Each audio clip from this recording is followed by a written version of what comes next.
ഇന്നത്തെ recipe trending ആയിട്ടുള്ള ചൂറോസിൻ്റെ റെസിപ്പിയാണ്. അതിനൊരു കപ്പ് വെള്ളം ഒഴിച്ച് അതിലേക്ക് ഒരു പിഞ്ചുപ്പ്, 1 ടേബിൾ സ്പൂൺ പഞ്ചസാര, 1 ടേബിൾ സ്പൂൺ ബട്ടർ.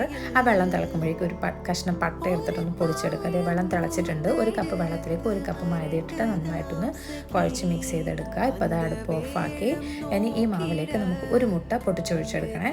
ഇതൊരു മുട്ട പൊട്ടിച്ചൊഴിച്ച് നന്നായിട്ട് കുഴച്ച് മിക്സ് ചെയ്ത് നല്ലൊരു മാവാക്കി എടുക്കുക. സോഫ്റ്റായി കിട്ടുക.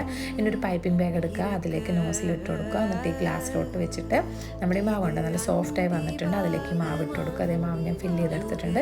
ഇനി ഇതുപോലെ നമ്മുടെ ഒരു അലൂമിനിയം ഫോയിൽ വെച്ചിട്ട് അതിലേക്ക് ആക്കിയെടുക്കുക. അങ്ങനെ ആക്കി ഇച്ചിരി ബുദ്ധിമുട്ടാണ്. അപ്പോൾ ഈ നോസിൻ്റെ ഉള്ളിലേക്ക് നമ്മുടെ ഫിംഗർ ഒന്ന് പ്രസ് ചെയ്ത് കൊടുക്കുകയാണ് കുറച്ചുകൂടെ എളുപ്പത്തിലാക്കിയെടുക്കാൻ പറ്റും. എണ്ണ ചൂടായി വരുമ്പോൾ നമുക്ക് ഈ ചൂറോസ് ഇതിലേക്ക് ഇട്ട് കൊടുക്കുക. എന്നിട്ട് നന്നായിട്ട് കളറ് മാറി ഫ്രൈ ആയി വരുമ്പോൾ അതേ നമുക്കിത് കോരിയെടുക്കാം. ഇനി കുറച്ച് പഞ്ചസാര എടുക്കുക, അതിലേക്ക് നമ്മൾ നേരത്തെ പൊടിച്ച് വെച്ച പട്ട ഇടുക.